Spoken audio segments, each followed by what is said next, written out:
Dear students வணக்கம். அதாவது amino ஆசிட்ஸோட கிளாசிஃபிகேஷனில் பார்த்தீங்கன்னா எசென்ஷியல் அமினோ ஆசிட்ஸ்னு ஒன்று இருக்குது, இன்னொன்று நான் எசென்ஷியல் அமினோ ஆசிட்ஸ்னு ஒன்று இருக்குது. எசென்ஷியல் அமினோ ஆசிட்ஸ் எத்தனை இருக்குது? 10. இது வந்து essential amino acids given through diet. Non essential amino acids it is created in our own body.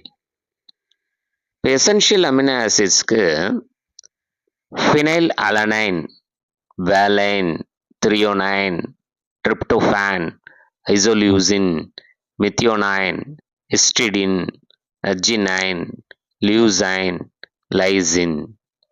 So கிட்டத்தட்ட வந்து 10 அமினோ ஆசிட்ஸ் வந்து it's essential amino acids given through diet. இதை ஷார்ட் ஃபார்மில் ஞாபகம் வச்சுக்கிறதுக்கு பிவிடி டிஐஎம் டிம் ஹால் அப்படின்னு ஞாபகம் வச்சுங்க. P for phenylalanine, V for valine, T for threonine. PVT முடிஞ்சிருச்சா? TIM TIM, T for tryptophan, I for isoleucine, M for methionine.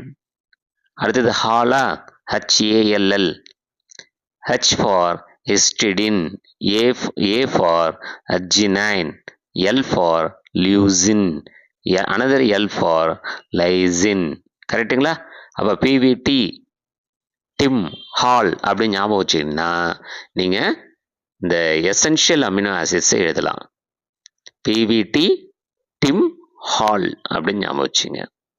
இப்போ நான் எசென்ஷியல் அமினோ ஆசிட்ஸ் வந்து என்னென்னு பார்த்தீங்கன்னா glycine, alanine, glutamic acid, aspartic acid, glutamine, அடுத்தது aspargine, அப்புறம் serine, அப்புறம் cysteine, அப்புறம் தைரோசின், அப்புறம் புரோலைன். ஸோ இந்த 20 அமினோ ஆசிட்ஸில் பார்த்தீங்கன்னா 10 essential amino acids, 10 non essential amino acids. Non essential amino acids வந்து created in our own body, right. 20 amino ஆசிட்ஸில் 19 amino acids வந்து ஆப்டிக்கலி ஆக்டிவாக இருக்கும். ஆனால் ஒரு அமினோ ஆசிட்ஸ் மட்டும் ஆப்டிக்கலி இன்ஆக்டிவாக இருக்கும். அது எதுன்னு கேட்பாங்க. இன்ஆக்டிவ் அமினோ ஆசிட்ஸ் எது அப்படின்னா கிளைசின். அந்த நான் எசென்ஷியல் அமினோ ஆசிட்ஸில் வருது இல்லையா, நான் எசென்ஷியல் அமினோ ஆசிட்ஸில் கிளைசின் ஒன்று வருது இல்லையா, கிளைசின் தான் ஆப்டிக்கலி இன்ஆக்டிவ் அமினோ ஆசிட்ஸ். சரிங்களா? இப்போ அமினோ ஆசிட்ஸோட கிளாஸிஃபிகேஷனில் எசென்ஷியல்.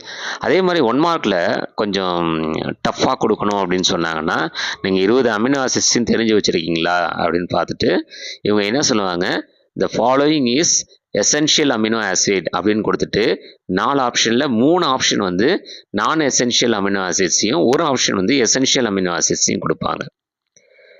இப்போ உதாரணத்துக்கு பாருங்களேன், the following is essential amino acids அப்படின்னு கொடுத்துட்டு 1 கிளைசின், 2 அலனைன், 3 குளுட்டாமிக் ஆசிட், 4 வந்து வேலைன்.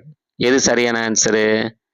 கிளைசின், அலனைன், glutamic acid இதெல்லாம் நான் எசென்ஷியல் அமினோ ஆசிட்ஸ். ஆனால் கேட்ட question which is essential amino acids. அப்போ 4வது ஆப்ஷன் என்னது? வேலைன். இப்போ வேலைன் இஸ் த கரெக்ட் ஆன்சர்.